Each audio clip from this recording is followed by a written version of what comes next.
এক মাসের মধ্যেই ফাঁসিবাদের পরিচয় দিয়েছে। আওয়ামী লীগ যা যা করেছে, যেসব অভিযোগ ছিল সবই এই সময় হয়েছে। শেখ হাসিনা বিচার হতেই পারে। এই ট্রাইব্যুনাল গঠিত হয়েছিল মানবতা বিরোধী অপরাধীদের বিচারের জন্য। এই ট্রাইব্যুনাল গঠিত হয়েছিল ৭১ যুদ্ধ অপরাধীদের বিচারের জন্য। এবং এই ট্রাইব্যুনালের নাম কি? এই ট্রাইব্যুনালের নাম হচ্ছে আন্তর্জাতিক অপরাধের ট্রাইব্যুনাল। শেখ হাসিনা বিচার যে এই ট্রাইব্যুনাল হচ্ছে, আমিও অ্যাডভোকেট ফজলুর রহমানের সঙ্গে জড়িত, শেখ হাসিনা বিচার হতেই পারে, হতেই পারে, কেউ বিরোধিতা করবে না। যদি তিনি অভিযুক্ত হয়ে থাকেন অবশ্যই হবে। কিন্তু এই ট্রাইব্যুনালে কেন? বাংলাদেশে ২৪শে আগস্টে যে আন্দোলন, জুলাই আগস্ট আন্দোলন, সেটা কি আন্তর্জাতিক কোনো বিষয়ের সঙ্গে সম্পৃক্ত? ধরে নিলাম যে এই ১৪০০ মানুষ যা হত্যাকাণ্ডের শিকার হয়েছে, জাতিসংঘ বলেছে এটি সব শেখ হাসিনা মেরেছেন, তর্কের খাতিরে ধরে নিলাম, তাও কি এটি আন্তর্জাতিক অপরাধ? আন্তর্জাতিক অপরাধ। আর পাকিস্তানের সঙ্গে যুদ্ধ হয়েছে বাংলাদেশের, সেটা আন্তর্জাতিক একটা যুদ্ধের পর্যায়ে পড়ে। সেইখানে যে অপরাধগুলো তো হয়েছে সেগুলো আন্তর্জাতিক অপরাধ হিসেবে বিচারের জন্য আন্তর্জাতিক অপরাধ ট্রাইব্যুনাল গঠিত হয়েছিল।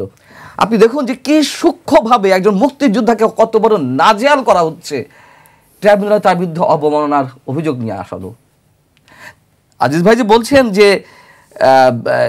ফ্যাসিবাদের বিচার হবে, ফ্যাসিবাদী রাজনীতি শেষ হয়ে গেছে, আরে মূল জায়গাটা আসুন না। কই একবারের জন্য তো উচ্চারণ করতে দেখি না যে আগে আমাদের সে করে যেতে হবে, আমাদের যুদ্ধ, আমাদের মা বোনের উপরে যে নির্যাতন হয়েছে, যে যুদ্ধ অপরাধ সংঘটিত হয়েছে, মানবতা বিরোধী অপরাধ সংঘটিত হয়েছে, সেটি আগে নিষ্পত্তি দরকার।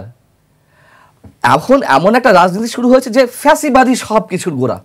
আরে ফ্যাসিবাদ যদি আওয়ামী লীগ হয়ে থাকে তাহলে ১৫ মাসে যা হয়েছে ফ্যাসিবাদকে ফেল করে দিয়েছে। আওয়ামী লীগ তো যদি ফ্যাসিবাদ হয়ে থাকে ১৫.৫ বছর সময় লেগেছে, ১৫.৫ বছর।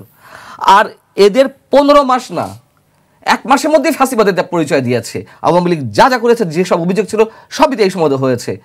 মব ক্রিয়েট করা হয়েছে, মানুষকে গণপিটুনি দিয়ে মারা হচ্ছে, আপনার চাঁদাবাজি চলেছে, দখলবাজি চলছে, কি না হয়নি।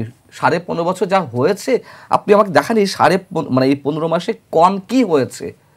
আপনি বিচার ব্যবস্থার কথা বলবেন, বিচার ব্যবস্থা কি চলছে আমরা জানি না, আদালতের মধ্যে কারাগারের মধ্যে কি চলছে আমরা জানি না। তা আমি কিভাবে এটিকে ফ্যাসিবাদের চেয়ে উৎকর্ষ একটা সময় হিসেবে ধরে নেব?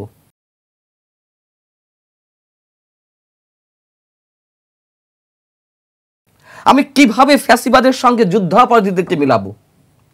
এবং যে কথাটি বারবার আপনি জানার চেষ্টা করছেন যে জামাতে আমির ডক্টর শফিকুর রহমান সাহেব তিনি আর একটা ৫ আগস্টের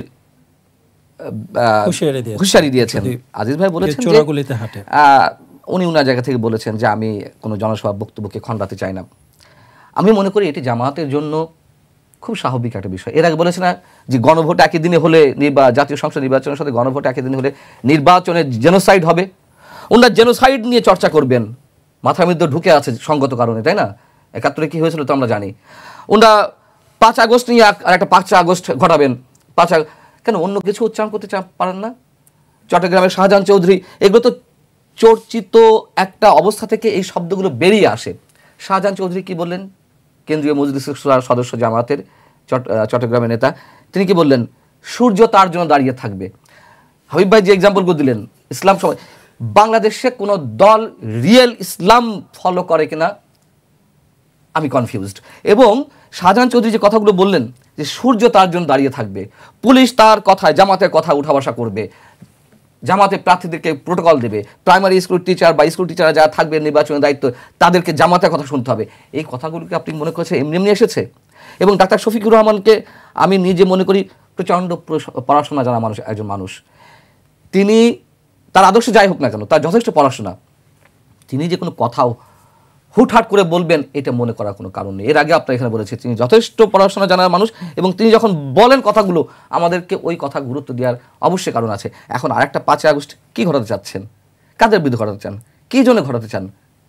এবং সব কিছু মিলিয়ে আমি আজিজ ভাই প্রসঙ্গে আসতে চাই যে আওয়ামী লীগ যুদ্ধাপরাধের রাজাকারের তালিকা তৈরি করতে পারেনি, মুক্তিযোদ্ধা তালিকা তৈরি করতে পারেনি। মুক্তিযোদ্ধা তালিকা নিয়ে সব সরকারি ব্যবসা করেছে, বিএনপি করেছে, আওয়ামী লীগ করেছে। আওয়ামী লীগের সময় এমন অনেককে পাওয়া গেছে যারা মুক্তিযুদ্ধের বিরোধিতা করেছে, তাদের নামও ঢুকেছে। ইটস ট্রু, সত্য কথা, অস্বীকার করছি না। কিন্তু এইগুলোর অজুহাত দিয়ে আমি যুদ্ধাপরাধীদেরকে আড়াল করার চেষ্টা করব, জামাত কখনো তুলেছে। এখন যারা তরুণ নেতৃত্ব তারা কখনো যুদ্ধাপরাধের বিচার চেয়েছে, গণহত্যার বিচার চেয়েছে, চায়নি। তারা শুধু ফ্যাসিবাদের বিচার চায়। সব শেষ। এবং আরেকটা কথা দিয়ে আমি শেষ করবো, সেটি হচ্ছে এখানে বলা হলো যে 47 আমরা অস্বীকার করতে পারি না। আমি অস্বীকার করি। 47 না হলে 71 আসতো না, এইসব কথা বলে লাভ নাই। আমার বাপের বাপ না আসলে তো আমার বাপ আসতো না, আমার বাপ না আসতো মা না এলে আমি আসতাম না, এগুলো সত্য কথা। কিন্তু আমার দাদা যদি প্রচণ্ড কুৎসিত খারাপ একজন মানুষ হয়ে থাকেন, আমি সেই দাদাকে অস্বীকার করি। আমি 47কে অস্বীকার করি। ধর্মের ভিত্তিতে 47-এর সৃষ্টি হয়েছিল, ধর্মের ভিত্তিতে কোনো রাজনীতি চলবে না, ধর্মের ভিত্তিতে কোনো রাজনীতি চলতে পারে না। সো আমি সেই 47কে স্বীকার করি না। 47 স্বীকার না করলে 71 স্বীকার করা যাবে। এইসব কথা কোত্থেকে আসছে, কেন এই কথাগুলো আসবে? আমি মাঝখানে 47 মানে 71 অস্বীকার করবো, আমি 24 এবং 47 টেনে বের করে নিয়ে আসবো, এটা তো হতে পারে না ভাই। এই রাজনীতি বেশি দিন চলে না।